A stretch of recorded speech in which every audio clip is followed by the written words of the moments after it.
You are now listening to Nerd Rage Radio with Bobby Skullface and Adam Russman. This podcast is intended for mature audiences only and may not fit with your sensitive sensibilities. You may be a victim of meaningless outrage, or you may, in fact, be a big ninny pants. If this is the case, please feel free to turn it off now. This is no country for ninny McNinny pants. So crack open the Mountain Dew. Make sure the cheese doodles are super fresh. We're in your mother's basement. It's Nerd Rage Radio. What's up, everybody? Welcome back to episode 208 of Nerd Rage Radio. And as you can tell, once again, Skeleton Crew. It's just, I tell you, 200, man. 200 killed it. It was too much of a good thing. Skeleton Crew, so to speak. So to speak. So it's just Chris and I today. Chris, how are you? I'm doing well. That's fantastic. How about yourself, Bobby? Holy shit, that was mine. Oh, sorry. No, it's sorry, actually sorry. fine. Oh, okay. Turn it up just a little bit. There we go. Dude, you know what? Thanks for asking me how I'm doing. Turn me up in my headphones. I really appreciate it. You know, everybody asks what I'm doing. Nobody asks how I'm doing. You know what I mean? Yes. Let's talk about Bobby today. Ladies and gentlemen, taking it down a notch today. Holy shit, I hadn't seen that yet. Sorry. Pretty bitch, isn't it? That's awesome. Yeah, that's that custom paint job by Mr. Sean Love. Yeah, nice. it's a pretty thing. I am fairly well. I am, I'm stretched to my limits. Things have fallen off my list. I feel like I'm on Asgard, and things are starting to trickle off of the sides. Oh, boy. I held the door as long as I could, and now it has officially gotten away from me. So, I'm kind of behind on another Star Wars pronunciation game, and then I have one video ready for this week, and I have at minimum 2 more to get done before tomorrow at the close of business. So yeah, things are starting to fail. You're like the last spoonful of peanut butter at a 4-man dinner. That's exactly what I feel like. I'm getting some overtime this week because I'm in a bit of a pinch, and hopefully that will help alleviate some things too. So, and it should be relatively smooth overtime, not like back-breaking overtime. So that's a nice thing as well. Let's see what else. We're getting a new mopper. Yep, on Wednesday. So how often is this a replacement, or did they... I know the company I work for, it's very hard for them to, what they call, increase headcount. Mm-hmm. This is an addition. This is a headcount addition. Yeah, and it probably... It should be a replacement. Not that I think anybody needs replacing, but we just have an awful lot of, there's only so much floor. Right. We right. have an awful lot of mopping going on in my truck. Right. So is this person going to be your responsibility to? Yes, I'll be responsible for breaking this person in. This will be my second one. Right. And the first one turned out well, so hopefully the second one will as well. He seems okay, but we'll see. It'll be revealing. Yeah. Is this a younger person or? It is. He's 25. Okay. But he actually stopped by, and I showed him around a bit and showed him where his overalls were going to be and all those sorts of things. And gotcha. All that, we did that, and then I asked them my top. I always ask to new people I meet whether you had to go to an abandoned island for the rest of your life. You can take 5 movies or the catalog of 5 musicians, and he had some interesting answers. So I think we're going to get along okay. Was any of them Atlanta rappers? No. Well, I don't know. He named it was all rap. Okay. Surprisingly, it was the big 3, in my opinion, of today's era: Kendrick, J. Cole, and Drake. Okay. And Ab Soul, which was a weird choice for me. And then I forget the last person. I'm not familiar with. I've heard of Ab Soul, but I'm not familiar with their music. Yeah, it's a bit more backpackery, I feel like. Is that even really a thing anymore? I think so. They probably just call it something different. Who should we ask about? Who would be the backpack rap? It would 100% be Brave. Brave or Jisk. I don't know. Yeah. Interesting. Jisk, who once told me that the best rap album is about a concept album of a guy battling aliens. I'm like, oh, Jesus. Takes all kinds. Yeah. So, and then those movies were like decent choices too. Like he threw in Saving Private Ryan, which is usually a red flag for me. Not that it's a bad movie, and not that it's not worthy to be on that list, but just like, I don't think you thought very hard about this question. It's too easy. How many times are you going to want? I mean, that doesn't. It's like Shawshank to me. Well, I mean, I could watch Shawshank all day long. But me too. But am I like, going to want to watch it forever? It's like name a great movie, and you're like Shawshank Redemption. You're like, yeah, okay, fine. It's like, oh, you have TNT. Are you going to say Casablanca next, motherfucker? Like it's like you like opened up the world's best movies books, and you just chose the top 3. Exactly. Yeah. So it's not as interesting. AFI top 100 films. Just skip to the end of this list. So I'll just kind of jump right into Nerd Weeks as well. Sure. I finished up the X Mansion. Looks great. I'm missing the couch. Thank you. It looks great. I will say that I that's probably one of the favorite things you've done, because everything you've done is the Star Wars stuff is it's so specific. Unworldly. It's unworldly, and it's very specific, right? Not Pacific, specific. Correct. And that I have a feeling you enjoyed a little freedom to not have to look at a million reference photos to try to get every nook and cranny correct. Yes. But the scale is more challenging, when you're dealing with something so direct. If I make a door too big or too small in Star Wars, it's like, oh, it's just a bigger door than usual. Right. And if I make a door too big or too small with Transformers, it's like, oh, well, they could be that size too, like who knows? The humans, because you don't have any humans up there, so you just kind of imagine in your head how big a human would be. Right. But this you had to be kind of exact, which is interesting kind of challenge. I've never done any real world.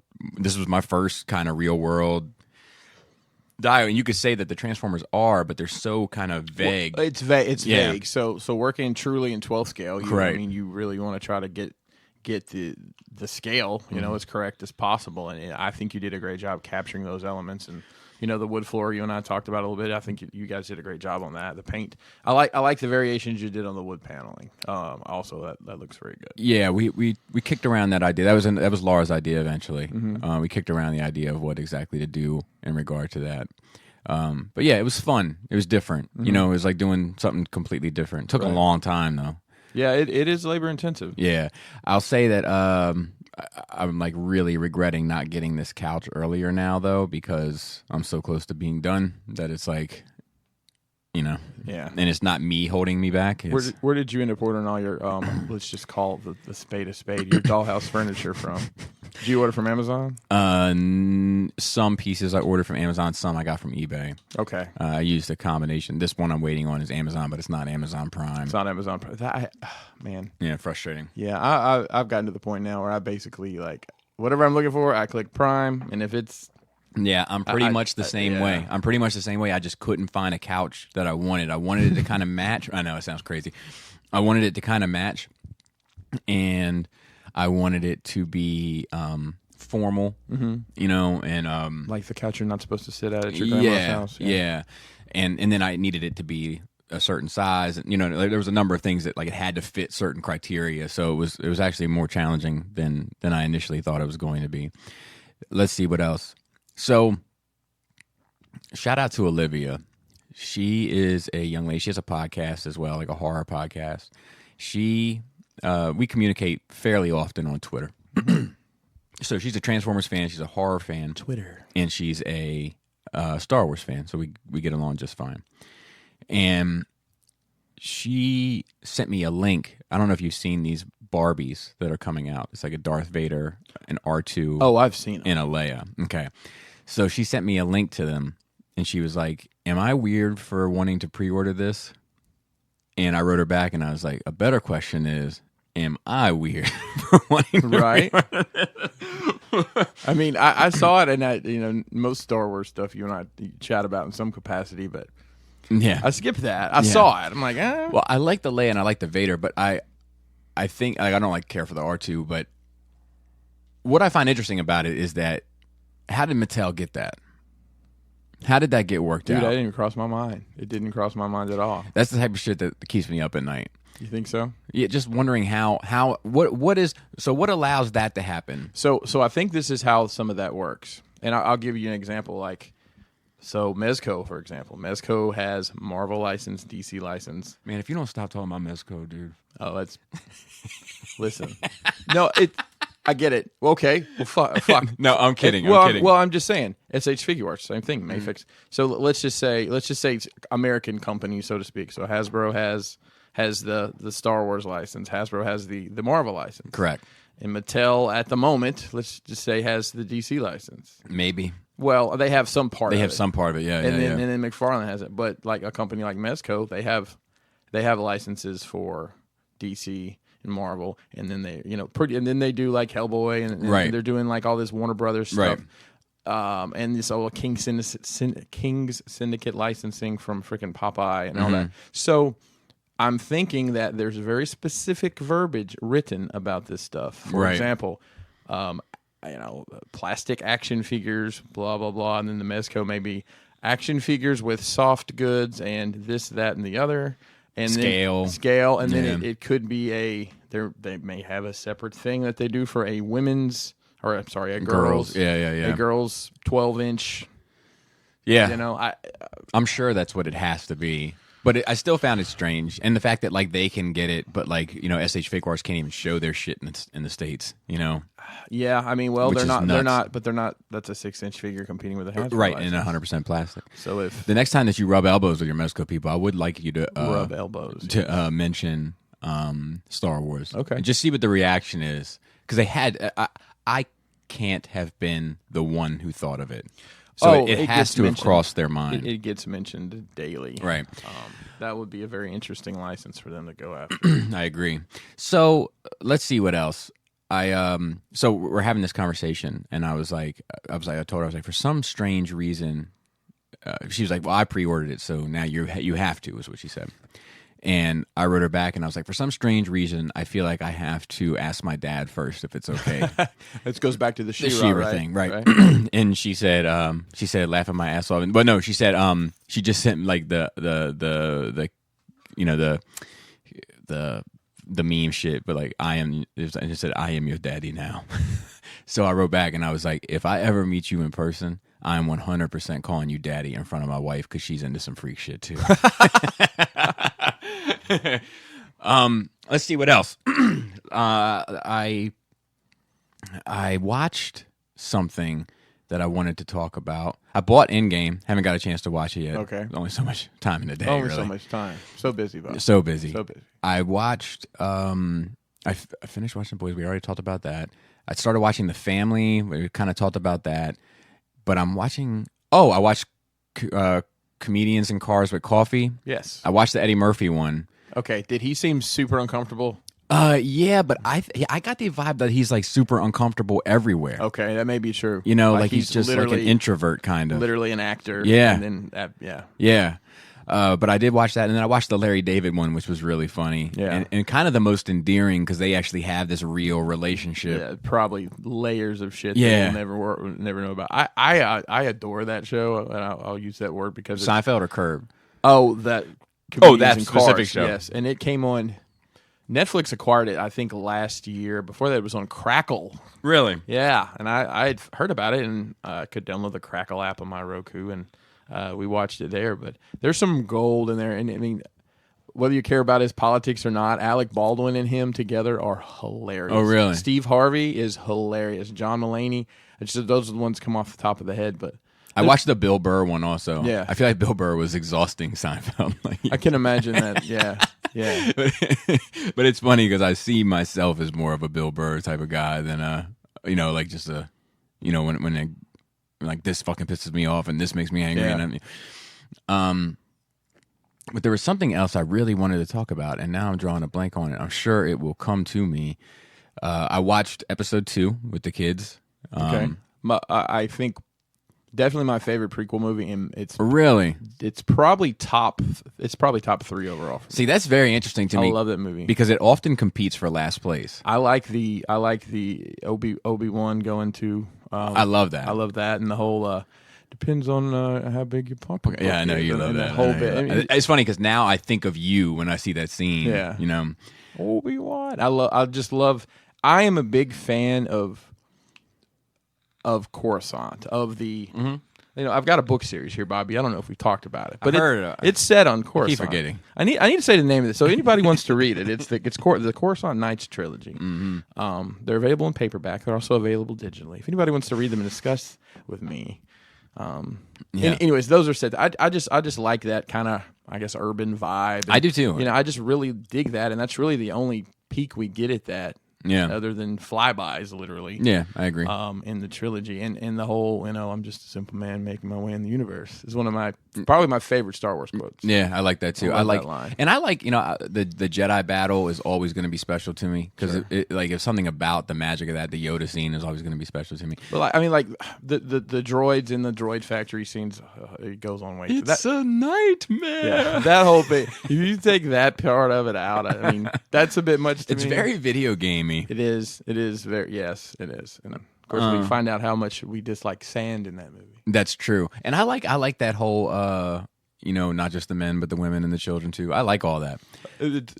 His cadence and his voice in there, not just the men, but the women and the children. Just the cadence of his voice is like, who was coaching you through this? George Lucas.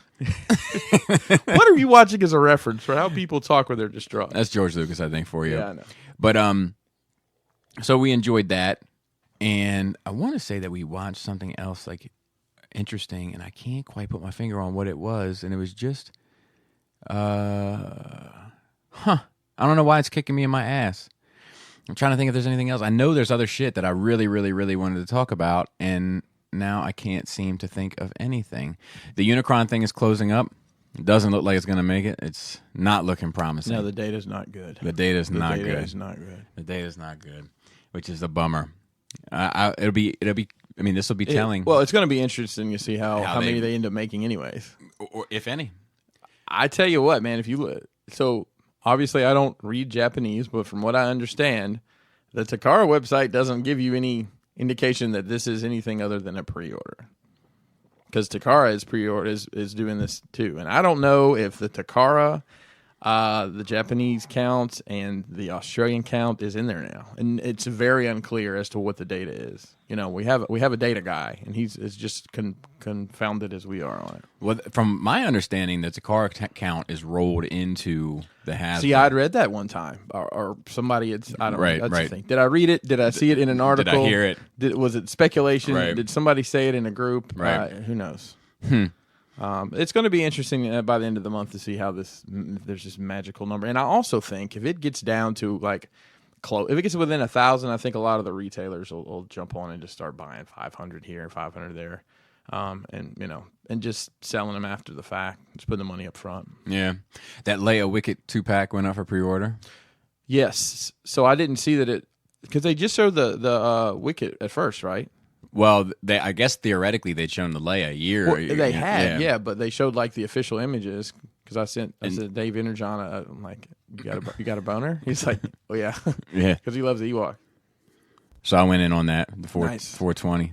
Is it 420 for the double pack? Set, yeah. Okay, but I'm good with that. I'm happy with that. I'm looking forward to it. Yeah. Well, how many Ewoks do you think you need?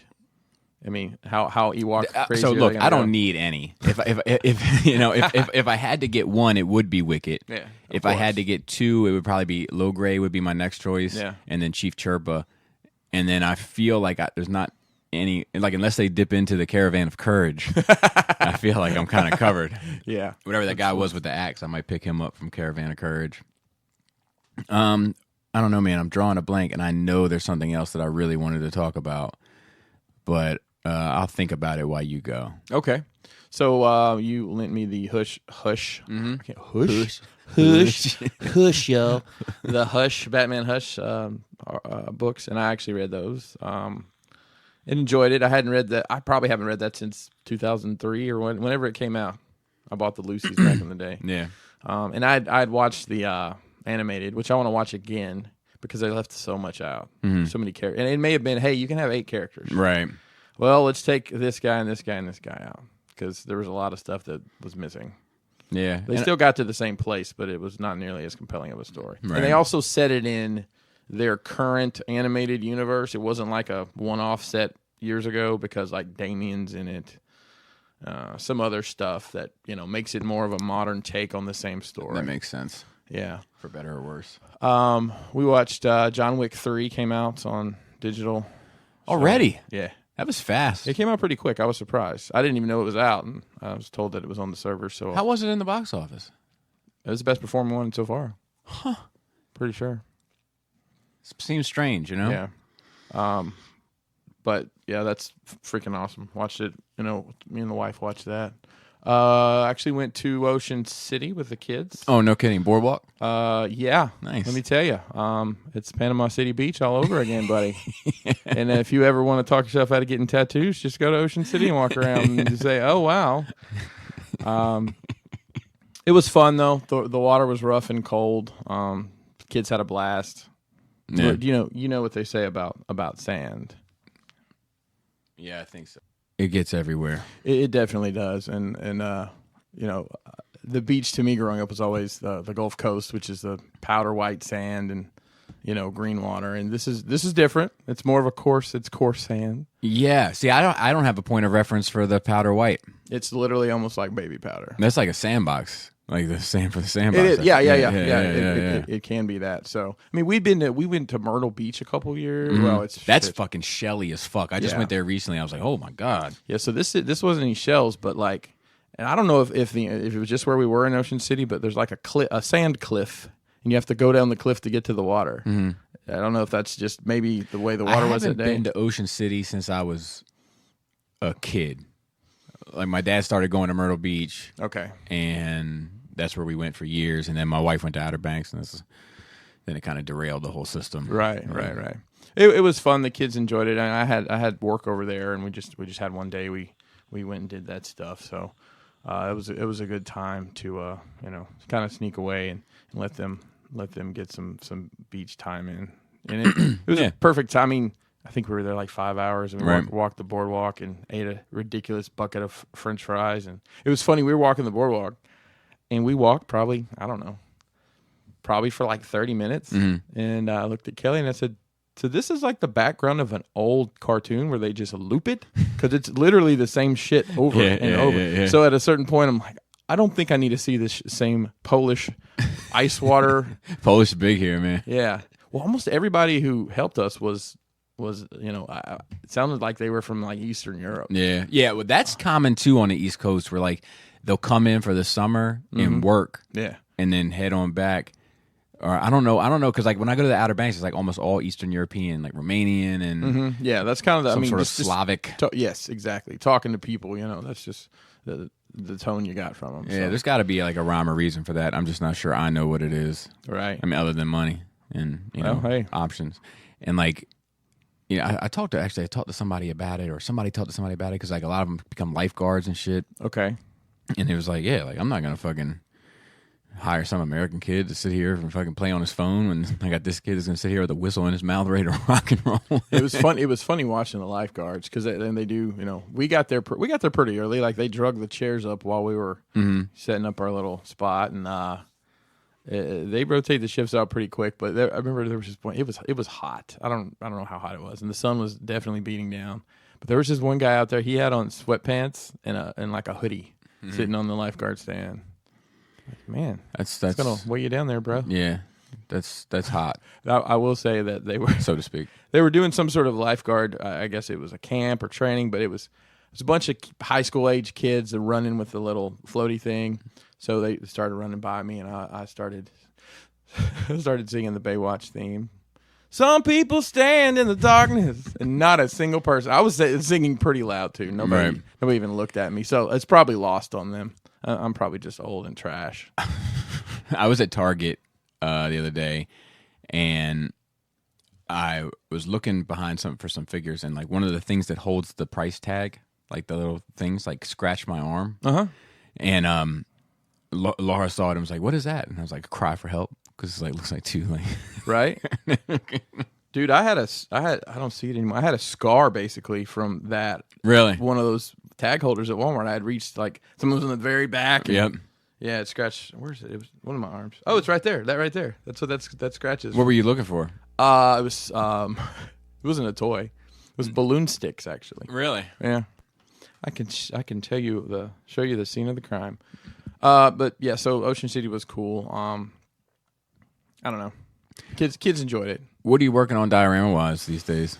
So I've got I've been posting pictures of this project. It's a 30 I've been looking at that. inch tall panel. I actually took that. I'll get to that in a minute. NJCC was this weekend, but I'll get to that. But that's one of 5 panels that I'm building for these guys that have a podcast, and are doing some toy photography and all sorts of stuff. I actually got to meet those guys this weekend. So this weekend was NJCC, New Jersey Collectors Convention, in lovely Cherry Hill, New Jersey, at the Holiday Inn. That's right. Across the street from Wegmans. Yes, exactly. it was actually just a one-day show this time. It was a good crowd, though. It's probably best. Well, it's back to a 2-day show in April. So gotcha. I don't know why it was a one-day show. That's their next one?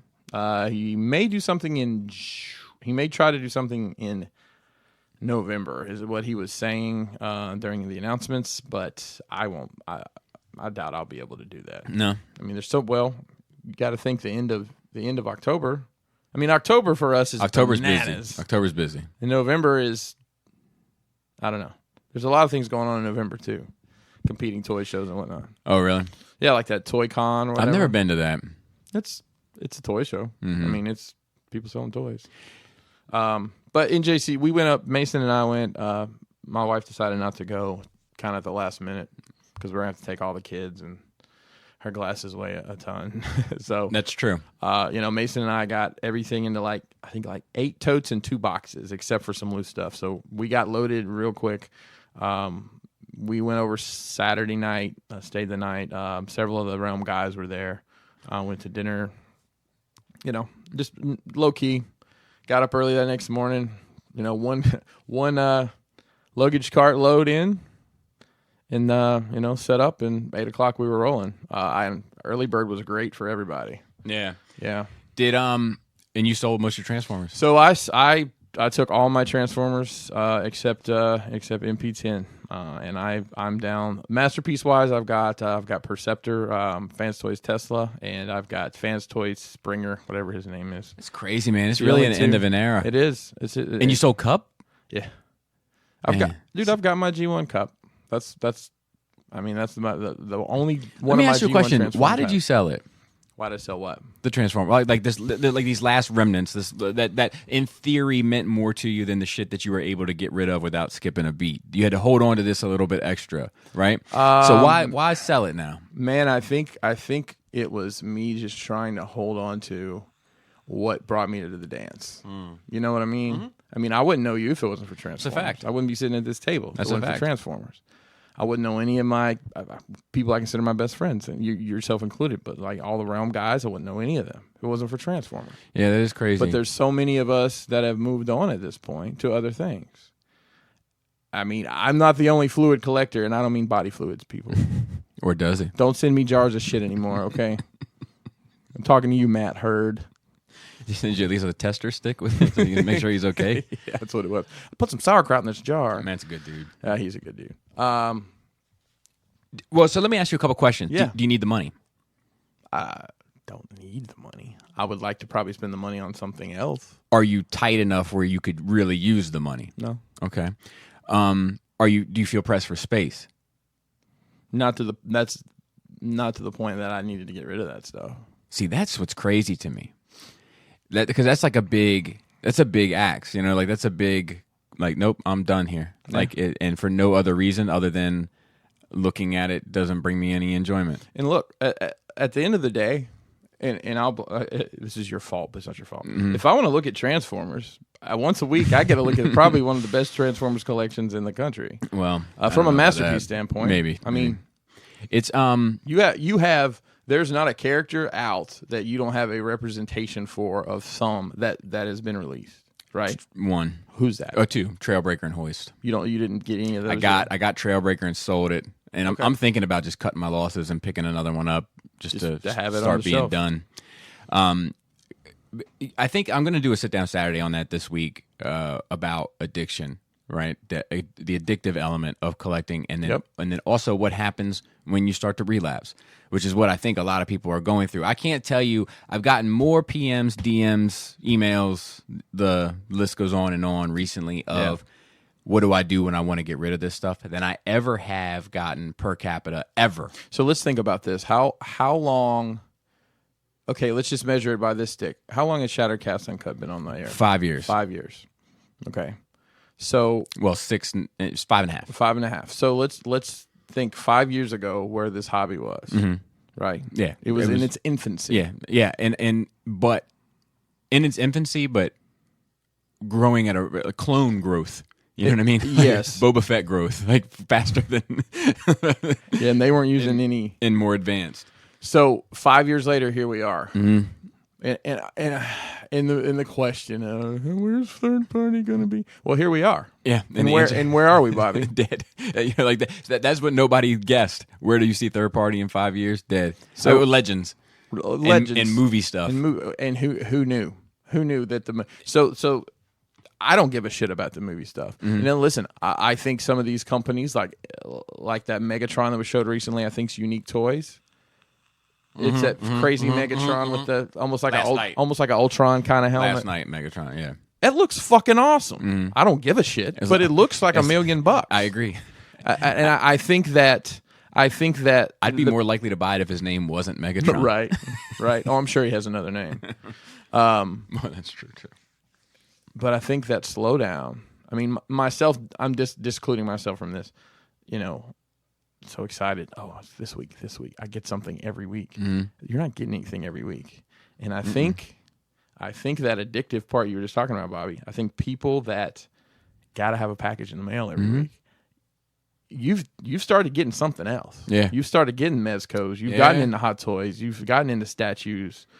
To the point where you're getting out of that, but it's cyclical, right? So I've gone back and picked up a lot of the Mezco stuff that I missed out on, Right.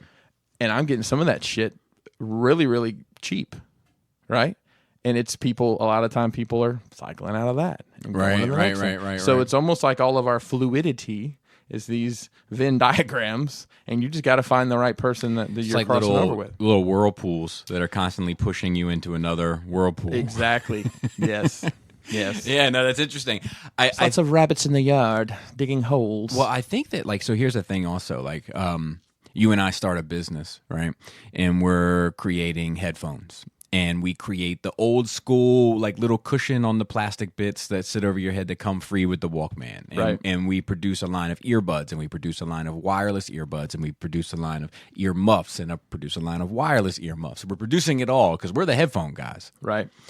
And then this is in our infancy, and we're energized and we're riled up and we're ready for action, and we're teasing you with the next headphone we got and the next headphone we got. Oh, you want this? You might want this for the plane. You might want this for your exercise. You might, whatever. And then 3 years later, you're like, fuck. The wireless earbuds and the earmuffs are the only two things selling. So your business model changes to just selling those two types of headphones. And I think a large majority of what third party is going through is just that, where we're getting more primes and Bs than we're getting anything. Because what we're seeing is numerous companies releasing multiple primes and bumblebees every Correct. year and not getting anything else. If we think about, Flames Toys put out a bumblebee this year. Mm-hmm. Transform Element has one coming. Zeta has one coming. Toy World has one coming. And technically, Flame Toys did too, because they did a model kit and a figure. Did they do a figure? I thought they were doing a figure and a model kit. Maybe. I only know of the model kit. That's the one I was counting. Okay, I'm sorry. But I could be wrong. Let's see who else. 3A did a bumblebee this year. So that's 5 bumblebees. That's just off the top of my head. You're talking about the movie stuff, right? The movie. Most of them were movies, yes, but we are coming kind of more freshly off of the movie. And we're getting an MP. Oh, and we're getting an MP bumblebee. That's 6 bumblebees this year. Mr. Chip Feet. Yeah. So Primes, Transform Element, Magic Square Legends. And here's something else, Bobby, and this just came to mind. Mm-hmm. The cyclical loop I'm talking about. 3 Flames Toys Primes. That's just off the top of my head is 5 Primes. Go ahead. So if we just look at Prime. MP. Right. So MP10 was the prime forever. Nobody was touching prime for a long, long time. G1 prime. You know, we had the IDW style Right, stuff. all sorts of extra. Right, War Within, all Right. that kind of Yep, shit. yep. But nobody touched G1 prime until, you know, they started teasing MP44, and then here comes Magic Square. Here comes TE. I think that's it. Transform element. Yeah, that's what I meant. Transform. Oh yeah.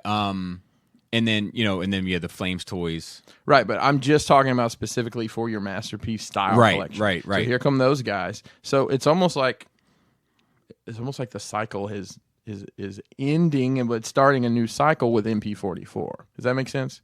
So it's almost like it's a cycle that's closing because MP10 is the old model, and I don't know. I think that the only people that are kind of sticking true to the old way of doing business might be Fans Toys and X Transbots. Yeah. Everybody else might have already moved on. And I had all my. I took everything. I didn't put anything in the box. I took it all loose on purpose, mainly because one, I didn't want to put it in the box because I didn't want to transform anything. Two, I just thought it being out would be an interesting conversation. And there was a lot of people that had no idea what this stuff was. Or I had a lot of people before I sold the Dinobots, had them on the table, and I've never seen these before. I didn't know how big they were. Right. I'm like, well, this actually isn't the biggest set. Right. There's a bigger set, but I still think there is a huge population of the Transformers community that doesn't understand third party or doesn't know it exists or thinks it's just dirty knockoffs.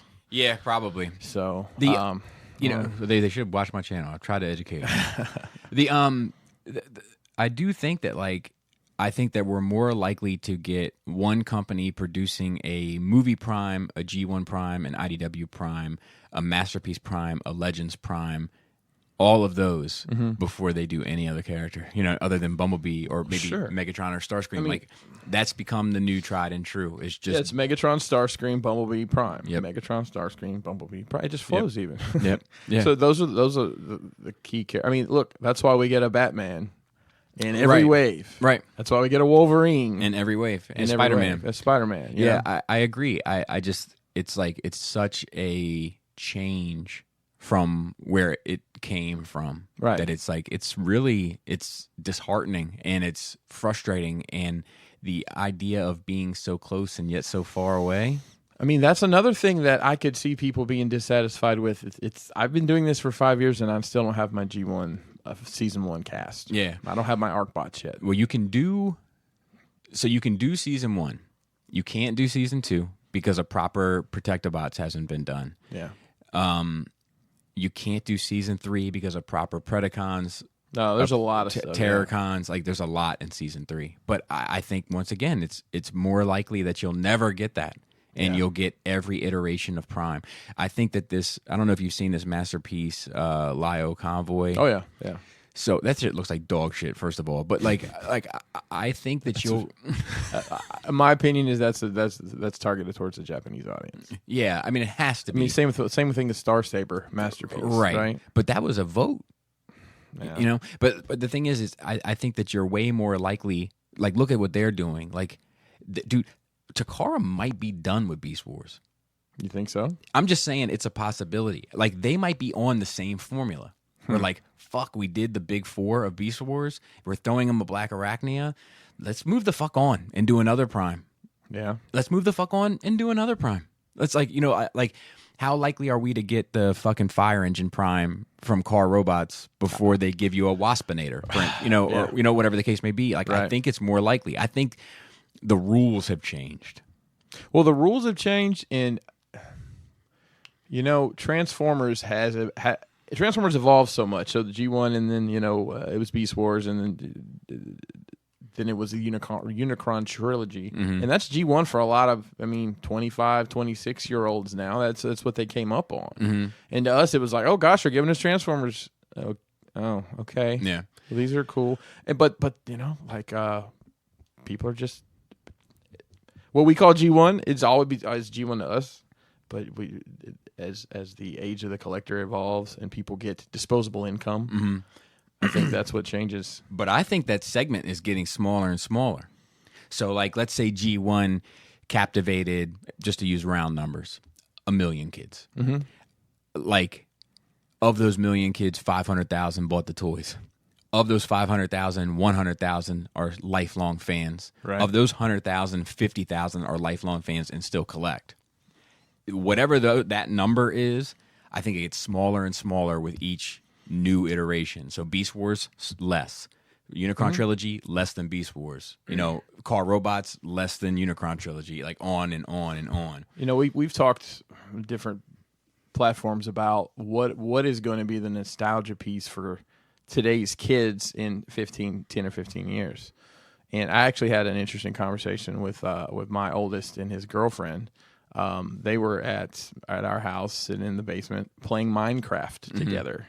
She had her laptop and Mason had his Nintendo Switch. And, you know, first of all, I give them kudos for having cross-platform playability for that. So they're playing together, and I asked his girlfriend, I said, how long have you been playing Minecraft? She's like, I don't know, as long as I've been able to really get on a computer. And Mason's the same way. And I got to thinking, like, this has been around 10 years. So basically, since you were old enough to understand what to do, you've been playing this game. Mm-hmm. This is what you're going to be nostalgic about in 15 years because this is what you remember doing. Right. You played Minecraft. Right. I mean, For better or worse. For better or worse. Right. You know, so I'm thinking about iconic things, icons, right? Yourself comes to mind. No, not at all. Icon for fucking dickheadedness, maybe. But like, so Star Wars. I'm trying to think about stuff from the 80s, right? Which is going to lead me to this next conversation I want to have, which is what I remembered from earlier. So I think it's interesting. Maybe it has something to do with the long-lasting, or, you know, the everlasting element of it. So let's go through it. Star Wars. Is Vader iconic? Sure. Luke? Most people, I think, would know who Luke was. Chewbacca? Sure. 3PO? Yes. R2? Yes.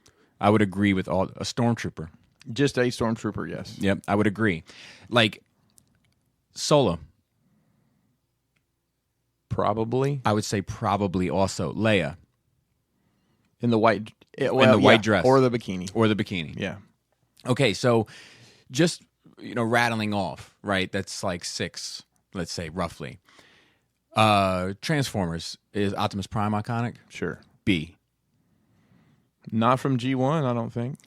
I would still give it. I think that B still is, only because he's one of the characters that stayed pretty consistent. And he did, and he was the one that had the human element contact mostly. And these, like the little horns. Like he's always got them. And it's Right. like, it's, you know, Megatron. Because he turned into a gun. I agree. Starscream. Probably, and that's the fort. And I think that's it. Okay, I agree. I would say that the runners up to them would be Shockwave and Soundwave, and then the Constructicons probably. But I would say that those 4 are the most 4 iconic that everybody instantly recognizes. I mean, even like, I think, you know, I believe you called did you show your dad some pictures one time and ask him who it was? So even to that level, I think I could probably today call my parents and be like, hey, who is this? Who is this? And they would know these. I love that characters. I love that Gary said when he saw Primal, it's probably the first time he's ever seen him. And he's like, some sort of bastardized rendition of Yeah. So okay, so we have 6, roughly 4. Actually, let's do it for sure. So Vader, Solo, Luke, Leia, Chewie, Han. It's pretty much R2. 8. Yeah. Okay, so 8, 4. Okay. He-Man, iconic? Yes. I agree. Skeletor, iconic. Yes. Anybody else? I don't think so either, dude. So that's 2. Thundercats. Would you say anybody is really iconic outside of Lion-O? Because I don't. Momura, maybe. I don't know. And like, I don't even think Lion-O is as iconic as He-Man. No, he's not. Okay, and I'll tell you one of the reasons why. It goes to that age thing, man. So kids that were playing with He-Man in 82 and 83, by the time Lion-O comes out in 86, 87, sounds right. They might be playing baseball by then. Mm-hmm. So and you got to try to catch that next audience. Yeah, you know, I'll lump us together here. We're generically the same age. We grew up. I think I know I played with toys longer than my peers did. Yeah, same. So even in that pocket, I think you lose some people along the way. So, all right. So the Spades hand is getting worse, right? Right. Because we got 8 books, and then we got 4, and then we got 2, and then we got a possible. Yes. Okay. G.I. Joe. Snake Eyes. Snake Eyes. Cobra Commander. Agreed. Destro because he's shiny. Agreed. And maybe Duke. I don't think so. You don't think Duke? I say Storm Shadow. Storm. Yeah, that's right. I would probably put that as all of it. Okay. Like, I think that G.I. Joe fans know who Duke is. I think that someone might know it's a G.I. Joe. Right. Well, and that would be interesting. So, they did some cool character development stuff with the cartoon. I agree. My favorite character from the cartoon ever was Shipwreck. They did some wild. They did the Truman Show with him. I don't know if you remember that. I do. And I always loved that because it was just so wild. Yeah. They basically made him his fake family, and it was all Cobra that did it. There's some really clever writing on that. So I think there's some enduring characters. It'd be interesting to just, show some who is this, and I might do that with my parents next time I see them. Is I'm just going to show you pictures. You tell me who these people are, these characters are. Just do 10 of them and just see if they can get half of them right. So now, all right. So if we're continuing this, right? See, I like this. Follow me. So Sure. So we put G.I. Joe above, your He-Mans and your Thundercats. And that's pretty much the big stuff of the 80s. Okay. Yeah, I mean, you can get in the weeds with, visionaries and stuff like that, but I couldn't tell you a single person. Nope. I can tell you a character from that. I think that a lot of us give credence to Silverhawks and Centurions and stuff like that isn't necessarily earned. I agree with that, too. And that's not to say that I didn't love Silverhawks. I did. But I think people talk about Silverhawks like they were bigger than what they were. It was one season. Yeah. Okay, so we have the upper echelon, Star Wars, Transformers, G.I. Joe. Cool. The rest of it is falling off. Okay, Turtles. All 4 Turtles, would you say, are iconic? Yeah, but Okay. but I don't know If people could differentiate. if they I agree. I don't know if my parents could tell me But their it's name. instantly recognizable. That's a teenage. Oh, it's the Ninja Turtles. Correct. Splinter. Probably. I would say probably. Shredder. Yeah, I think so. I think so. And So, all right, so- some of that might be because of the live action stuff. As well. 'Cause definitely. They were the first one to really get in there. 100%. So 6, let's just say. And I think we could argue April, Yeah. but I'm willing to go 6. And somebody might be able to name a Foot Clan soldier. Right. Now, if we take that and we compare it to the kind of popularity and pop culture and in terms of longevity, like, is it all connected? Like being an icon and then your brand's popularity and longevity, and the more iconic characters that you're able to create, the better your chances are of a long lasting thing. Right. Because Well, I mean, He-Man still can't get its fucking feet underneath it. Well, yeah, that's something that this weekend even there was some He-Man news, and of course, they don't start out with a Mechanic as the first character they release. Right. They release He-Man, Skeletor, and a couple of side pieces. So we think, like, so to speak, like Joe's grandma. So so we think about this and we say, Transformers, or let's start Star Wars. Licensed everywhere. It's everywhere. Sure. Turtles licensed everywhere. It is. Transformers broad license, and then it gets smaller and smaller and smaller. Like the interconnectivity of all of that is like it all comes down to. It might all come down to the strength of a character. Yeah. That's crazy to me. Yeah. Huh. So what taking this to the next step when watching that Comedians in the Car with Coffee. I was talking to Laura and we were talking about I was like this guy's a fucking icon. And when I said it I was like, I was like, I wonder what the top 10 80s icons would be if, real people, not Prime and Vader. Would you have Murphy in your top 10? I don't know. I'd have to really think about that. Who else comes to mind? Schwarzenegger Came to my mind as well. Stallone came to my mind, but only as Rocky. Rambo didn't? Not in the same way. Really? Like, I feel like Rocky was everywhere. Like, everybody knew the song. I had a punching bag that had Rocky's face. You know what I mean? Like, and then... Hulk Hogan? Okay, so Hulk Hogan is on my list as well. Let's see. Probably Michael Jordan. Okay, not where I thought you were going. But Michael Jackson as well. That to me, I think, is the number one. Mike Tyson. Anyone. Mike. I mean, there's a song there. We can sing it. And I think Mike Tyson is up there as well. But I Right. think Jackson is probably the most iconic figure of the 80s. Madonna would be on my list. Madonna would be on the list. Yeah, getting outside of pop culture, obviously, the music stuff. Trying to think of any other. Maybe Molly Ringwald. It's kind of crazy to say, but she seemed to be everywhere for a long time. No, I think she's worth mentioning for sure. Maybe Van Damme. That's another good one. Just keeping in that the action stuff. But I think Murphy has to be on it. Okay. Not that I'm not a huge Eddie Murphy fan. No. I just never have. I don't know. I think he's kind of annoying. Really? Yeah. I've never been a huge fan of Eddie Murphy. I don't know how to feel about that. I don't know if I've ever met that guy. Yeah. Wow. So now we got to talk. We can't just let that go. We have to talk about that. So what exposure did you have to him during that? I didn't have I was not an R-rated movie guy. A kid. I wasn't watching R-rated movies. So that part of it might be my lack of exposure. I think this probably has to be it. We didn't watch R-rated movies. So if you had fucking Nutty Professor and Dr. Doolittle, of course I'm wearing bottoms. I mean, I know that Eddie Murphy. Right.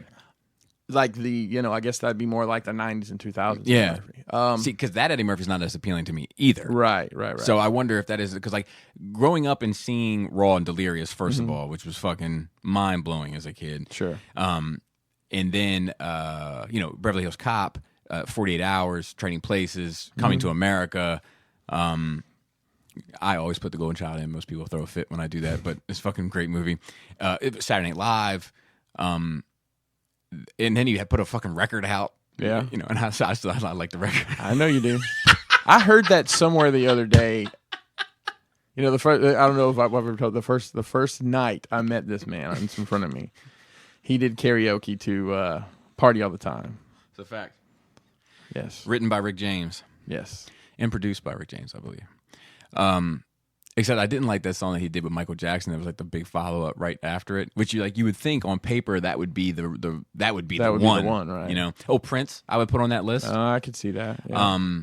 But it was like because that Party All the Time, like that shit had a good vibe. But then the next one, what's up with you? Yeah, it was terrible. It wasn't a great record. The one thing I did laugh about the comedians at Carlo Coffee that I found so fucking funny, I couldn't even get a grip on myself, was when he was talking about hanging out at Michael Jackson's house. Mm-hmm. He used to be like a big Planet of the Apes fan. He said it was the last time he got an ass whooping was. Did you watch it? I did. Okay, Yeah, so he said the last time he got an ass whooping was the local cinema was playing a marathon of Planet of the Apes, and he went and watched the marathon twice. Yes, I remember him saying that. Okay, so I thought of you, obviously. So he went in, and it was dark outside. He came out, and it was dark outside. And he was like, it's the last time my mom kicked my ass. So he had this fascination with apes. So he was at Michael's house, and and it had the bubbles in the fucking clink. And he said Bubbles was going crazy. So he was like, Mike, is this Bubbles? Because he's like a fucking angry chimp now. And he said, Mike just said to him, stay away from the cage. Right. Then would be looking like one of them Muppet people. Your face ripped off. Stay away from the cage. Damn the rules. My goodness. I love that. I love stay away from the cage. I have to think. I'm trying to think of anybody else from the 80s that, maybe Michael Keaton. I don't know if he can fuck with anybody on that list though. Yeah. Hulk Hogan, Randy Savage I put up there before Michael Keaton. Yeah. Okay. I feel like so Mr. T. So I mentioned Mr. T, and Laura told me I was out of my mind. No, but yeah, Mr. T was everywhere. Yeah, definitely. He had legs that move. I mean, I can almost sing the song. They made like a 12-inch doll, Mr. T. Give it a go. Mr. T, he's got legs that move. He's 12 inches high. I mean, it was literally that was back when the theme songs for toys. They're like, I'm gonna sing about what this toy does. Oh, it's a statue. Could you imagine them singing songs about McFarlane figures now? It's got 4 points of articulation. What about a song about it vaguely looks like the person? Mask. It's Transformers and it's G.I. Joe and we put it together. But they're real little and you're going to lose the helmets. Tell your mom you only had to buy this type. Mask was the shit back in the day. Yeah, Mask was fucking awesome. That's another one that I feel like like that got 3 seasons. Most people don't realize the 3rd season is wild because it's like they're racing and shout out to Plastic Fanatics, to James. He did a retrospective on it, and I don't guess I even realized they had done a 3rd season. But yeah, it was like they were racing and the toys. There's all these variants and shit. Yeah, and Rax. I remember Rax had like a pit stop. Like instead of like the bike, he had like this pit stop and like I've seen the toy. Yeah. It's pretty wild. And his weapon was buzzsaw on. That dude's cool, man. That's a cool motherfucker. Wrapping back around here to NJCC. Funny story. Got settled in, unloaded everything. So I went from the room. We packed our stuff, left the hotel, put our bags in the car, unloaded the car, went to the space, and I didn't leave again. I went to the NECA room once. Came back. I couldn't find my keys. Anything interesting in there, by the way? No, a bunch of junk. So, I mean, it's literally probably the same stuff that right. Couldn't find the keys. The only thing they had that was of any interest to somebody was the video game Foot Clan set from SDCC, like however many years ago. Yeah, I'm still trying to sell that. Well, they probably undercut your price. Couldn't find my keys. I had everybody looking and looking and looking and looking. You know, I'm like, all right, I'm just gonna have to wait till we're done, and if it's under a table somewhere, great. If not, AAA. I'm going to have to figure that out, right? And everybody's like, how are you not freaked out? I'm like, why would I freak out? There's no reason to freak out. If I can't find them, there's nothing I can do. Right. If it comes down to I have to carry all these totes up to a hotel room and stay here tonight because my bag's in the car too that's locked. They were in a fucking duffel bag that me and Mason had both checked twice. It's the Realm of Collectors bag from last year. It's got that one pocket that slides all the way underneath. That's a tricky bag. I've lost shit in that bag as well. I use that bag regularly, so I've lost shit in that bag. But that was entertaining for the day to lose my keys. But you know, show pretty much died about 2:00. Yeah, died. That's not uncommon. He was over at 4. Right. So he, Fran comes out and does the last raffle at like 3:45. We were on the road at 8 minutes to 4. Oh, we really? Were out. Yeah, we were out. Huh. I mean, it was so easy for us to pack up. How was traffic on the way back? Sometimes that was a bitch. Yeah, it was fucking horrible, and I couldn't figure out why. Like, and then fucking Google Maps was like, take this, go through this neighborhood in Delaware, and don't get shot. And Mason drove on the way home. I'm like, oh god, you want me to take over? No, I'm good. He goes tomorrow or Wednesday to get his license. Oh, no kidding. Well, to take the test. So no parallel parking anymore. I heard that, but you have to do some parking something. So he had to do 6 hours. They're like, pull in. Let me tell you, the boy has gotten so much better at parking. When we first, like, we're going to Walmart. Just park. Just we'll walk. Just don't stop. Go park out there. He's got a lot better though. I worked for a guy. He's no disrespect to any of my current bosses or other bosses throughout my life, but he's 100% my favorite boss. Sure. Leader. Made you motivated, inspired. But he could never be wrong. Okay. He could never be wrong. And he would fight you and he couldn't take a joke. He'd joke you, but he wasn't good at receiving. So I'll tell you a couple stories about him. So for one, he's the type of guy where if you're going to buy a car, right, and you're like, yeah, I'm looking at this Honda Civic. Dependable car, you would say. And he would say, weak. Like, what? Like, now the best car to get for that size is obviously whatever the fuck car he chose, right? Right. And so he had a motorcycle that he thought was pretty badass and had a big old fucking windshield on it. Oh, nice. Yeah. So I was like, man, there's a big windshield on that thing. And he's like, yeah. So we were hanging out outside of work or whatever, and it was at somebody's wedding, and we're sleeping there or whatever at this hotel, and these guys come down the street that look like they're up to no good. They just got that about them. It's like 2:00 in the morning. And we saw them, they looking at us, and I was like, okay, all right. And my other buddy was like, uh-oh. And then he was like, hey, your motorcycle's going to be gone tomorrow. That's what he said to my boss. And I looked at my boss, I was like, yeah, you're going to come out here, only thing is we sitting in a big dumbass windshield in the middle of the Because nobody wants that shit. But I forget why I was even getting into this conversation regarding him. Where the fuck was I? We're talking about driving. Oh, yeah. So when I got to work, I was the only one that didn't back into my parking spot. I was pulled into my parking spot. And he can't be wrong, right? So he was like, why the hell do you not back in? Everyone else backs in. Just fucking, why do you have to be different? And I was like, well, I'm not being different. I'm just getting here quick. And he was like, it's safer to back in when you leave. And I was like, yes, but it's safer to pull in when I get here. like so everything he said, I just did it in reverse. He was like, but it's faster to leave when you're ready to leave. And I was like, yes, but it's faster to get here. It was driving him nuts. Yeah. Yeah, it was good times. The other famous story I have regarding him is he told me everything that I liked was stupid. My Transformers are stupid, Star Wars is stupid, superheroes are stupid, everything is stupid. And I was like, the only one I took issue with obviously was Star Wars. And I was like, look, man, I was like, this is part of the world you live in, whether you want to acknowledge it or not. It's ingrained in the fabric of where the country you live. And he was like, no, it's not. And I was like, well, tell me some shows that you like. And he rattled off a few, and then he was like, and I like Family Guy. And I was like, oh, like inside, I was like, how does he not? I got him. Right.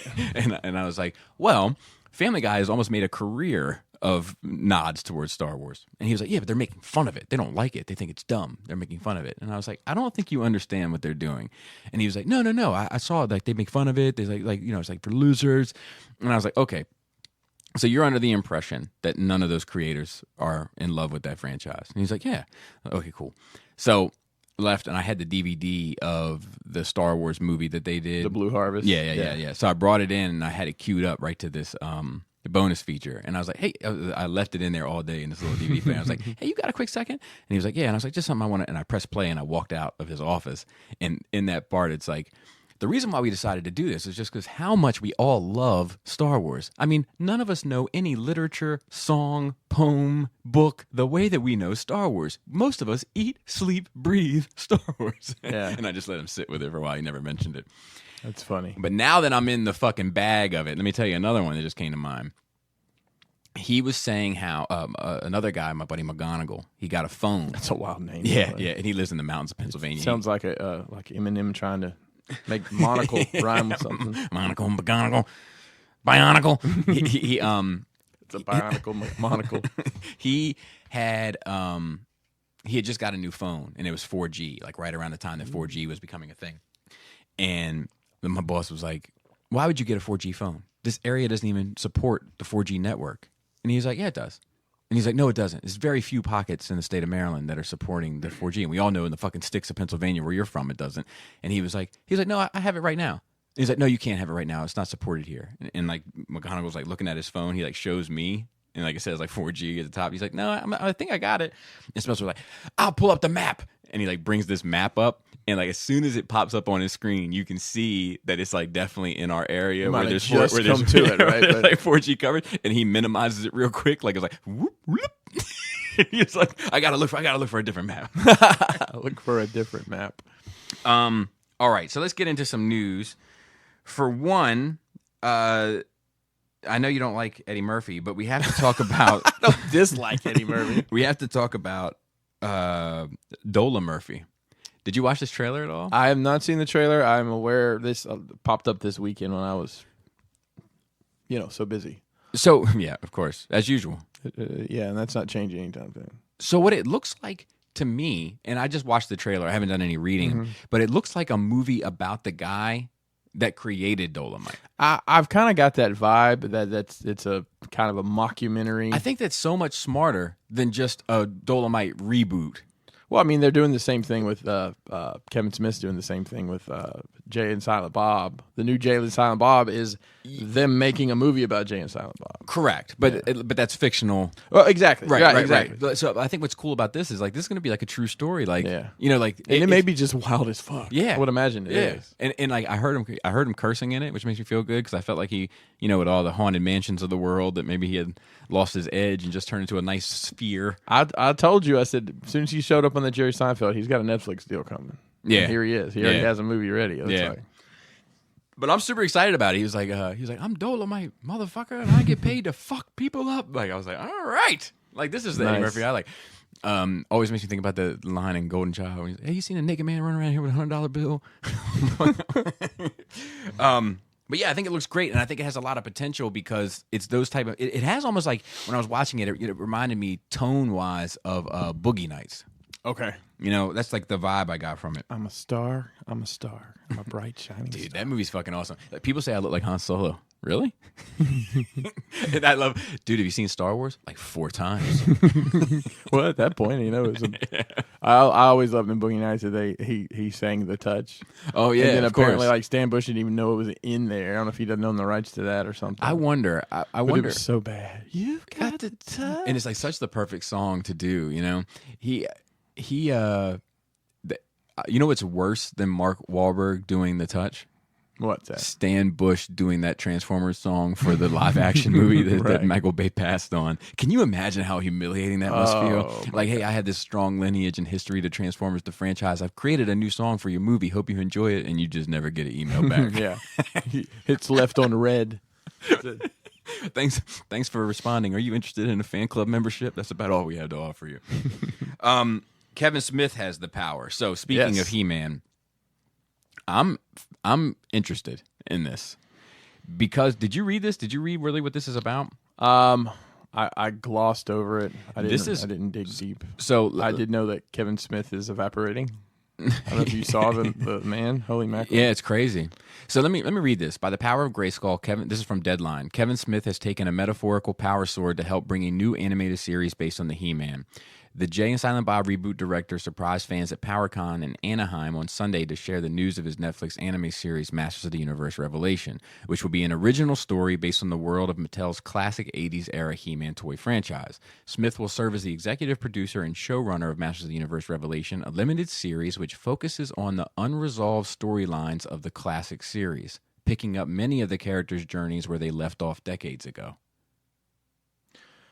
I don't even know what that would be though. I don't I'd know. I'd have to watch the show. I mean- but I think it's cool that this is like it's the continuation. It is. But here's like, tell me. I mean, am I getting a Man at Arms backstory? Is that what I'm getting? Am I don't getting, know. Someone said this, and of course, who knows where this came from? That it's going to be Tila, very focused on Tila, which would be pretty accurate to the times, I suppose. But I mean, I think there's some cool stories though. But those were mostly compartmentalized 22-minute episodes. Yeah, Freak of the Week, exactly. So, what is unresolved? Well, I don't know. But listen, I don't know how long that show went. I probably remember the first 2 seasons pretty well. I don't remember shit. There's this one episode where he's building a sandcastle. Dude, there's an You know what I'm talking episode about? where is that the same one where he makes glass out of the sand? I don't know, but he's stroking this one tower of the Sandcastle? like you Giving wish it the somebody business? would. So there was I don't know if it's the same. There was one where he like moves his hand so fast he makes. That's how I knew that's how they make glass. But it was a 2-part episode, and I never could catch both. I never saw like the second part, and it was like the next day they wouldn't show the second part. I'm like, what the hell? I never saw it. That's how the Stunnicons episode was for me. It was a 2-parter, and I Yeah. never caught the second part until I was a man. I'm eternally grateful. Oh, you fucking pun puppy. To Mattel's TV and Netflix for entrusting me with not only the secrets of Grayskull, but also their entire universe. In Revelation, we pick up right where the classic era left off to tell an epic tale of what may be the final battle between He-Man and Skeletor. Brought to life with the most metal character designs Powerhouse Animation can contain in the frame, this is the Masters of the Universe story you always wanted to see as a kid. You royal boob. I mean, how's that going to play out? Well, I think it's going to be like a darker reimagination, but continuing the storyline. And I mean, it's a good versus evil storyline. It's not hard to Sure. flesh that out. But I'm interested. It has I my mean, attention. I'll be honest. It does for me as well. I think it's something that could really reignite, that franchise. We've gotten so much from a collecting standpoint. It's been such a drag through the mud the past several years. Yeah. And it has Mattel's making the stuff again now. Super 7 actually announced at that show that they are not making 5.5 inch whatever. They're not making any characters. I think they're making like some muscle size stuff for them, but like they're off of the main line after. And I guess that Snake Mountain got funded. Well, that's awesome. Yeah, That's interesting. Like, did you see the turtle stuff? I did. Yeah, That looks good. By the time this comes out, yeah, there'll be a show on Monday night that you can watch. It's cover all that. Right. Yeah. But the Yeah, one turtle in that wave. on the first wave. So they put out a release schedule for the Thundercats and I saw. And it's pretty much every quarter you're getting 4 figures. So what I'm guessing is every quarter, 4 quarters, You're going to get a turtle. you're going to get a turtle. You're going to get a turtle and accompanying But I mean, characters. it's just shocking that you're not getting all 4 up front, because that's usually how most of these toy lines spend based on literally what we just talked about. Yeah. But I'm not mad at that strategy. No, fuck no. I'm not happy. mad at I'm it happy at because all. I think that's the only way to prolong it. Yeah. And not have Michelangelo in a spacesuit. Right.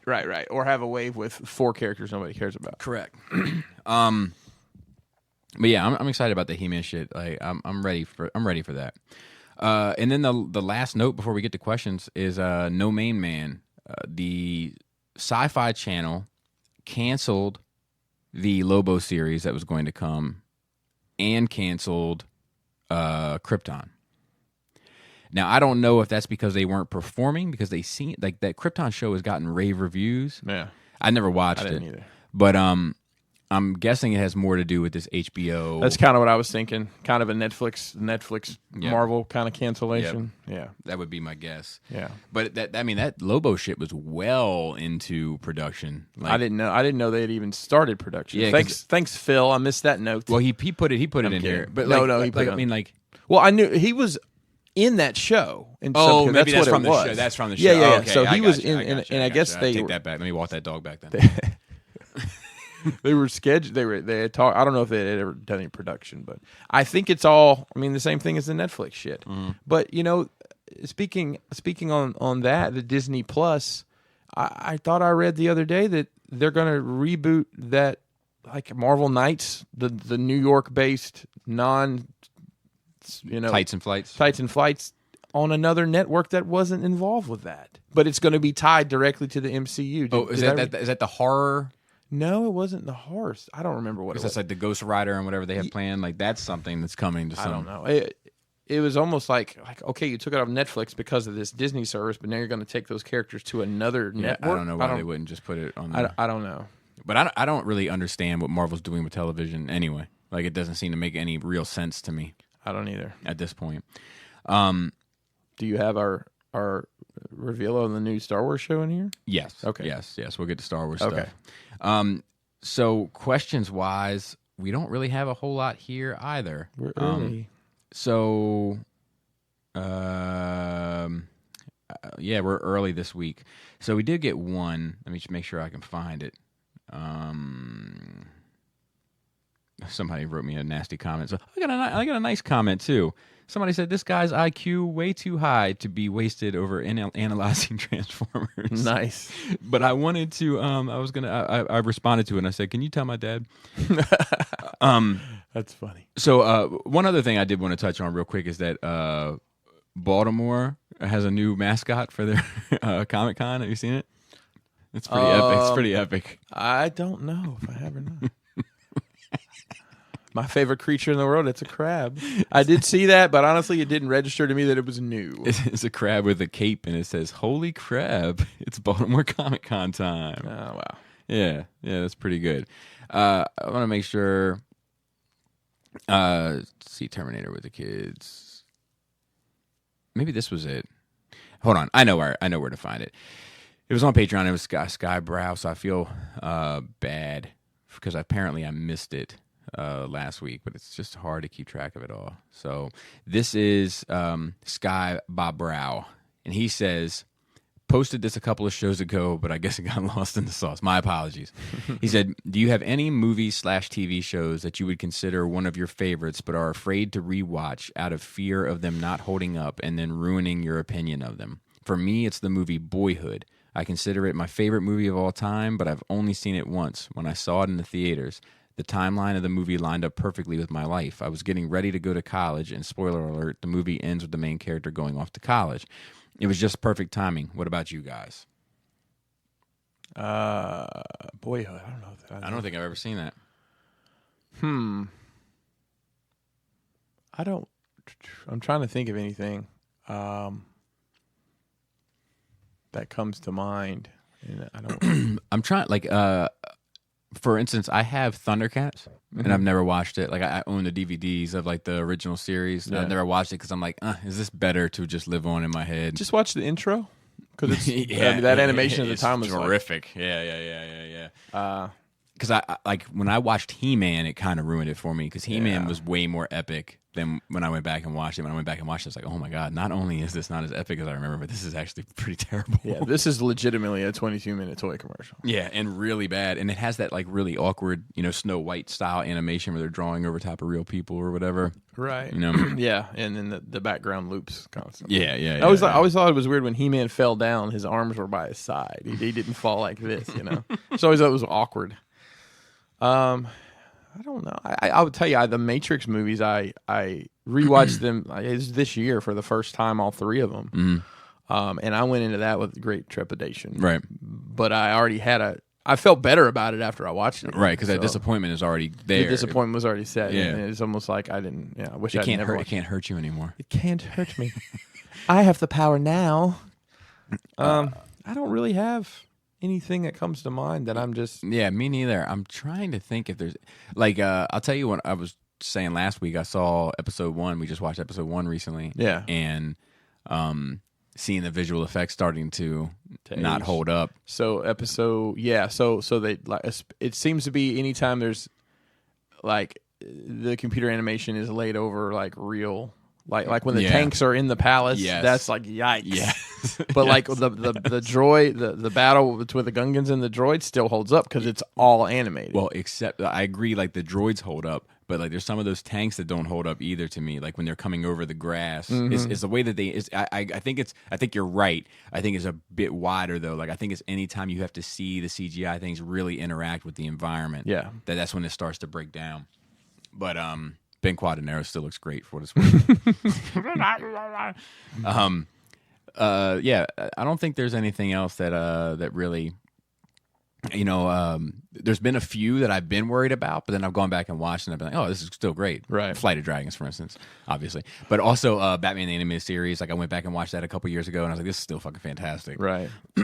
But I have noticed, even with Batman the Animated Series, Transformers, G.I. Joe, even the Superman series and the Justice League series, that like I'm like, my memory is greatly affected by the outstanding episodes regarding this. So like if Batman, for instance, I feel like most of that show might operate at a 7 out of 10, but then it has these pops of like 10 out of 10. Right. And when you combine that together, your head just says, great, Sure. But nothing, I don't think anything has been ruined for me. Sometimes it's more so about how something feels to me, both in relative to time and space, kind of like I'm like, man, I remember watching this as a kid. Like it still brings back those feelings. So let me ask you this: have you ever reread like a graphic novel or trade and been like, trash? What the hell is I think has that ever come? All the old like Claremont stuff. Okay, like sorry, Dust. Yeah, and look, and like so it laid some great groundwork. Exactly, and he really set in stone who those characters are. And the character work that he did on all that still impeccable. But the actual stories, I'm like, oh, this isn't great. Yeah. Or sometimes the story's okay, but the way it's told. Do you think it was just is it Claremont's X-Men stuff, or is it just that time of I think the world of writing comics? Well, I think I don't know if I can say because like I look at like some of the Frank Miller Daredevil stuff, which is kind of around the same time, and that stuff still. Well, that was considered cutting edge at the time. Yeah, and that stuff still kind of works. Yeah. So like, but I think some of it is just in terms of style of the times. Like little things like as the cold rain dripped on his. I'm like, all right, get the fuck out of here. Right. But there's a lot of that in this in the thought bubble process. I wonder what she could be possibly thinking. Is she thinking about my? I'm like, oh, fucking shut up. The internal dialogue. Yeah, it's like it's a bit much. I was just to touch on internal dialogue. I was reading some book recently, and I don't remember what. It got annoying because at the end of every page was a internal dialogue. And it always was internal dialogue ... next page, the last word. I'm like, every time. I'm like, it just gets to be a bit of a grind. Because every comic is actually set up that way, where the last panel is always a cliffhanger. Yeah. Like, but it's just the ... next page. It's like, come on. It's lazy. I was going to ask you about Caleb's question from last week. Okay. He said, so as someone who has Marvel, Star Wars, and DC Hot Toys, which you don't, obviously, but he says, do you feel one line gets more love than the other? Do you think more love went into this one Speaking of a Marvel or Star Wars one versus Aquaman, for example. Just curious because I'm mostly stuck with Star Wars Hot Toys, wondering if they give more attention to one franchise versus the other. Joe and I had a bit of a conversation about this last week. I think right now, the Marvel stuff, obviously, they're taking advantage of the popularity of the MCU. And, what we're getting in Star Wars was kind of in its pocket for a long time. It was original trilogy, and then, the new stuff as it came out. And then they've gone back to the prequel stuff, which that's what I have on order. And, I don't know that they're showing more. Obviously, the DC stuff... just looking at, has the Batman come out from Justice League? Nope, nor the Superman. So the Batman and Superman are still both, one payment away on both. Yeah, and Cyborg is probably nowhere to be seen at this point. Yeah, they showed it at SDCC again this year. Yeah. Okay, so fingers crossed for you party people out there that want that. Of course, you need 4D tops to display with these giant fucking stands. Yeah, they're obnoxious. I got to get rid of them. That's honestly when they first showed those, I was like, oh, those are awful. I've kind of I think the only Marvel thing I actually have on pre-order is the Punisher War Machine, and that's just such a one-off thing, And then I've got some Star Wars. I haven't pre-ordered any of the Infinity War stuff, or not Infinity Endgame stuff. So honestly, just like at this point, to me, it's like I have the characters. I think I need a War Machine, and I've got one of all the core characters. Well, Hawkeye, but let's be honest, I'm in the same place. Except I don't want to replace anything. I'm happy with the representations I have. Right. But then that kind of gets back to that question I raised the other day, and I know it gets sensitive, and forgive me, but when I'm like, is this an exciting lineup for Marvel? Like, do you see yourself with a Shang-Chi figure? No. That's what I'm getting at. Is I'm not sure if they don't do something with the Fantastic Four or the X-Men. I don't know what stone they have left to really unturn. Like, in the sense of heroes. I think they have a plethora of stuff to do with villains, but these heroes, they're under contract and they're getting in and then getting out. I think they have to be... diligent in what they do. I don't think they can ride this wave forever, because once the main characters that you're following become less interesting, then you're left with Iron Fist on Netflix. Well, yeah. I don't know. It's going to be interesting to see how they take these characters from the cinematic universe and put them in these TV shows. And just, a lot of, I think it's changed a lot, but let's think about when we were kids, talking about the 80s, right? Would you have ever seen Michael Douglas on a TV show? No, because he's a movie star, right? But now, that line's been skewed for a while. Like Jennifer Lopez is on a TV show. Well, that's the first thing that came to mind for some horrible reason. Ray Liotta's on that same TV show, right? And they're movie stars, quote unquote. Ray Liotta was once. Well, right now once a man. Now he's a man who doesn't smoke and looks like he's made out of plastic. I took Chantix, and it made me look like a fucking puppet. Yeah. What's wrong with my eyebrows? They're up here. I'm a puppet. That's what he is. But put your tongue to mine.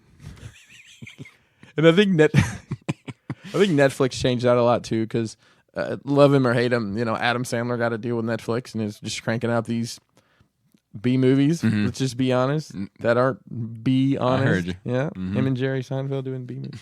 And Seinfeld, a lot of Eddie Murphy, for example. Eddie Murphy's a bona fide movie star, right? Yeah, I think ironically the one he got the most successful accolades for was that musical Dreamgirls, or I never seen it. I never saw it. I don't do musicals, no, but yeah. I don't like them myself. But just you take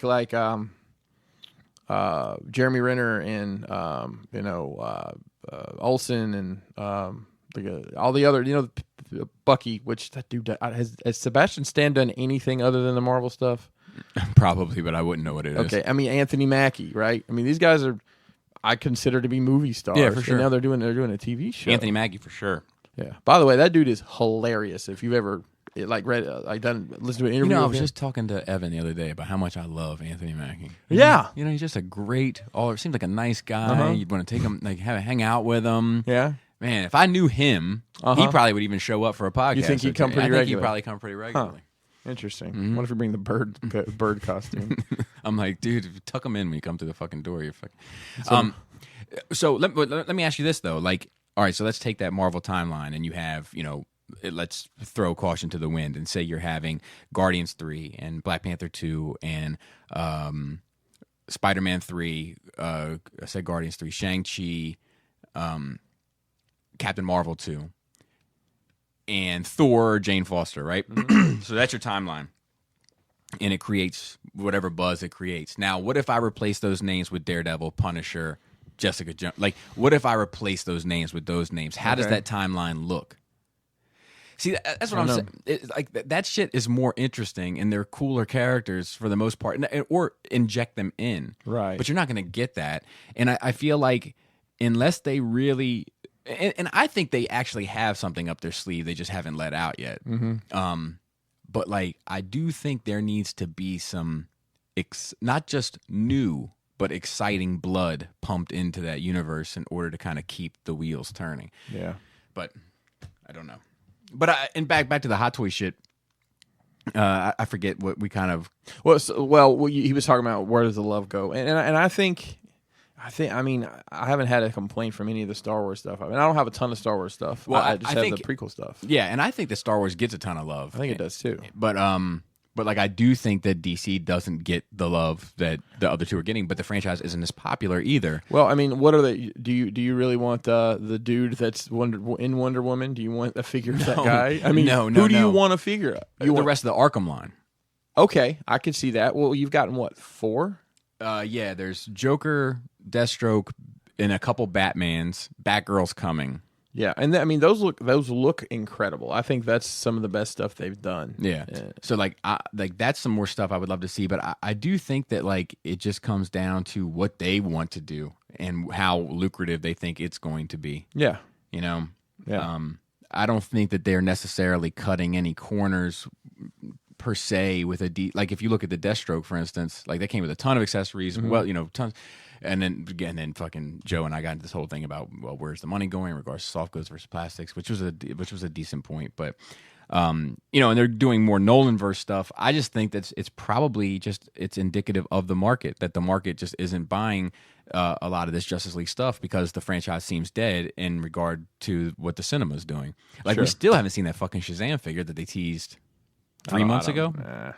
Oh, that's right. I forgot to tease that. Yep. But what's crazy is they have a Hellboy figure. Right. That went up for pre-order. Right. And I don't think that movie did very well. Did not do well at all. Right. It wasn't critically received well, and financially it was a failure. Right. And there's that. I mean, I know you love me talking about Mascot, but Mascot put out a regular release figure, and they're doing an exclusive that they just released for that. If you just as a heads up to everybody, if you say Mezco 3 times in the mirror, Chris pops up behind you with the bug face on. That's right. With a can of Raid.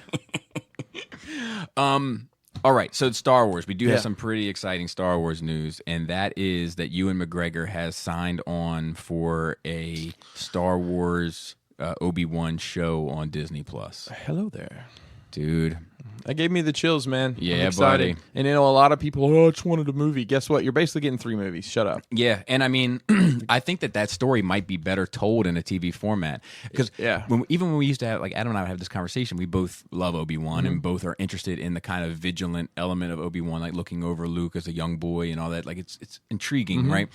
But then even in my head, I'm like, okay, so it has to be a movie. It has to kind of work like a movie. You're going to need your big bad. You're going to need him to overcome the big bad. And, like, it's not going to be a Sith or anything like that. So, like, it probably had to be like gangsters, like local gangsters or Tusken Raiders or something like that. And does that work cinematically? I think it might work. I think it might just be a better idea for television. Have you ever read the book?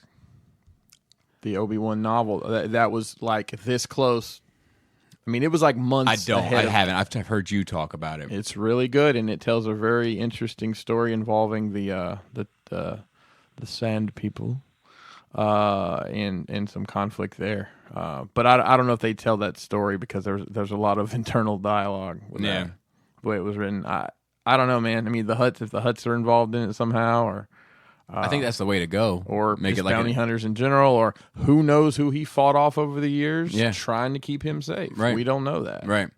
But I'm excited about it. Yeah, I think in the fact that he signed on for it, he's wanted to do it forever. Yeah. The only thing that I'm sad about from it being just a TV series is, like, I don't get to sit in the theater with people I want to sit in the theater with and watch it all at once.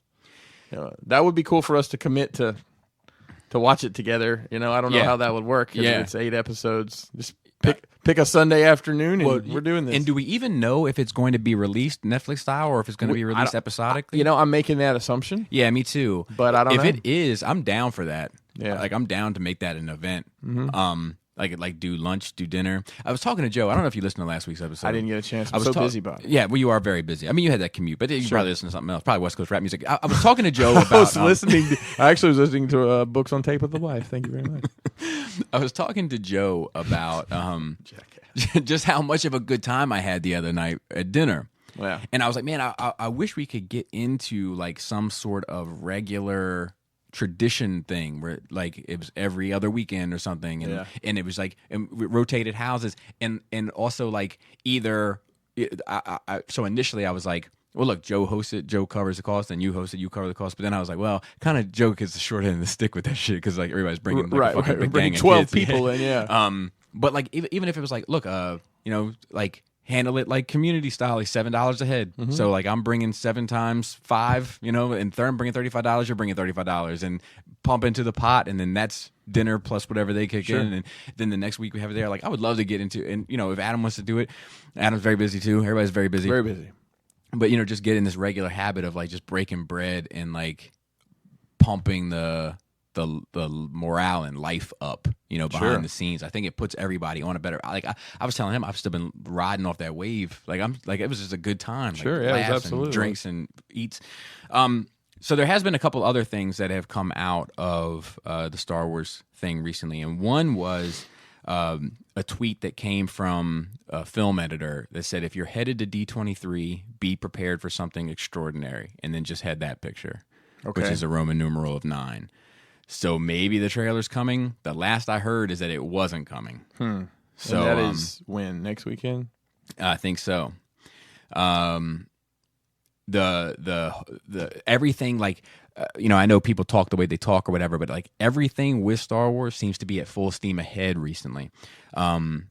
Rian Johnson just said that he's coming back off of that movie he just put out and getting ready to start his new trilogy. Like these other folks, the Game of Thrones folks, are like getting started on theirs, like after some Netflix shit that they're working on currently, and then this Obi-Wan series, and then like 9, of course, and it just seems like everything is.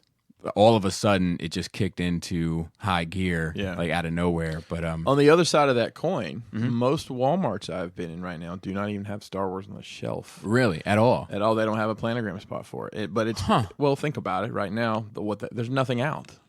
They're still trudging along to the Solo wave. That's true. Well, they put out 2 waves. 2 Black Series waves were just dropped recently. What has? The Archive series. Yeah. And the ones with the girl and the droids, right? Yeah. Okay. I mean, the chopper.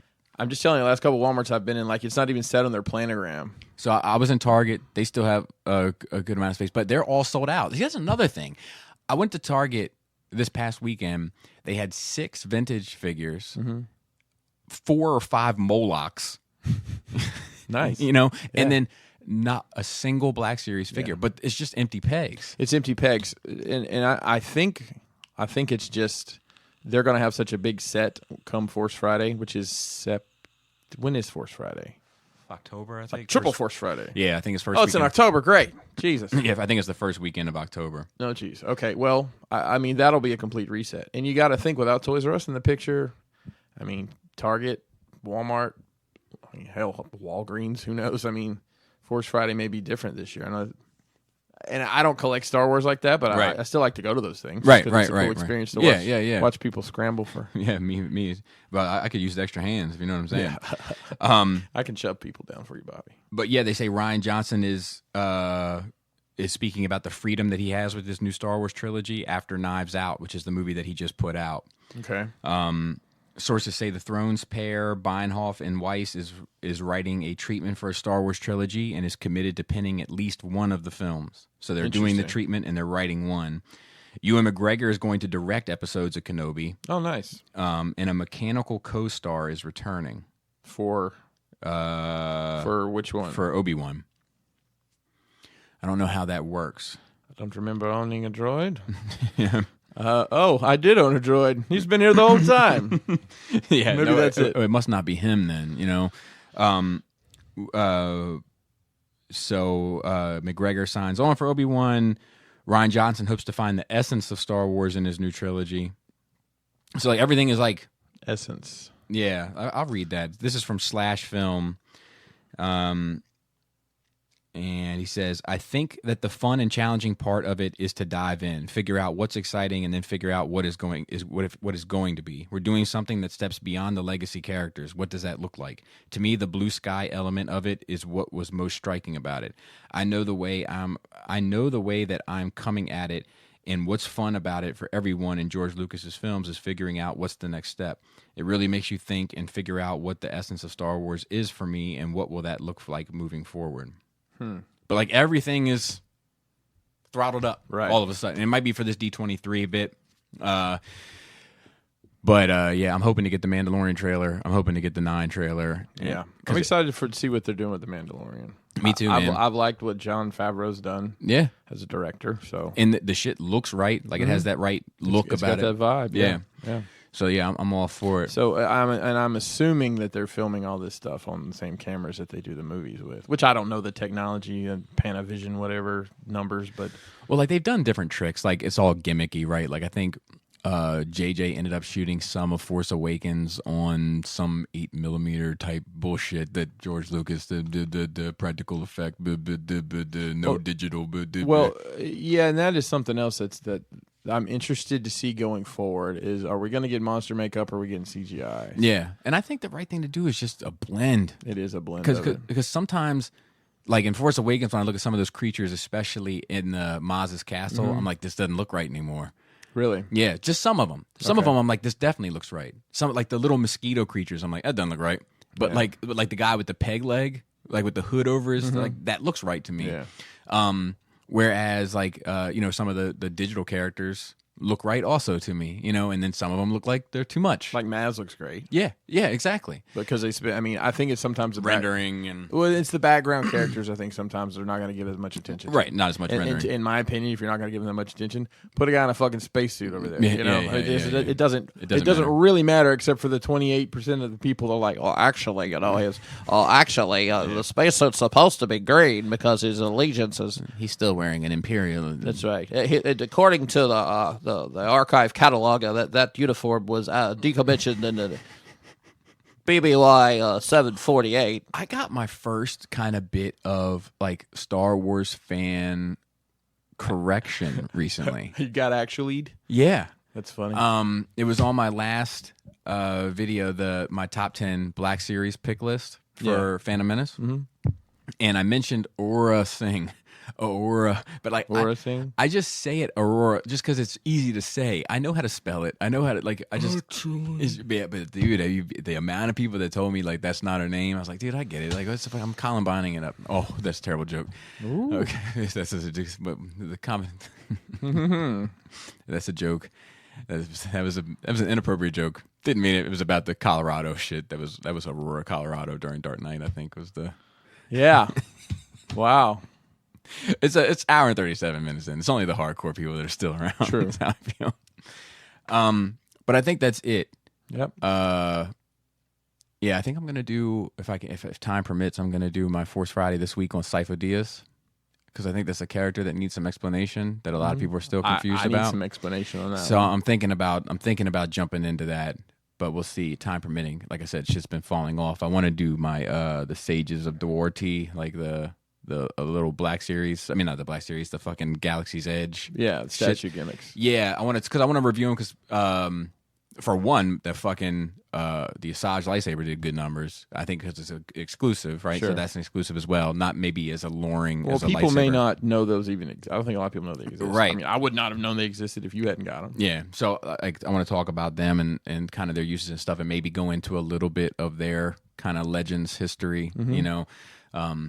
I want to approach a lot of that Star Wars stuff that I do differently. Like if it's figures, cool, we'll address the figure. But if it's something like that, because I want to do reviews of stuff like that. Right. But then get into that a little bit deeper, like who these characters are. They're actually based on this Old Republic thing, and and then a little backstory, and then also look, they're cool. They work great in this diorama. They're trash as a book fucking shelf thing, like as a a bookend. Bookends, they don't work. They're too light, like. Oh, is that what they actually are? I don't think so. I think they're just like decorative things, but just as a heads up, tchotchkes. they're not going to work for this, stuff like that.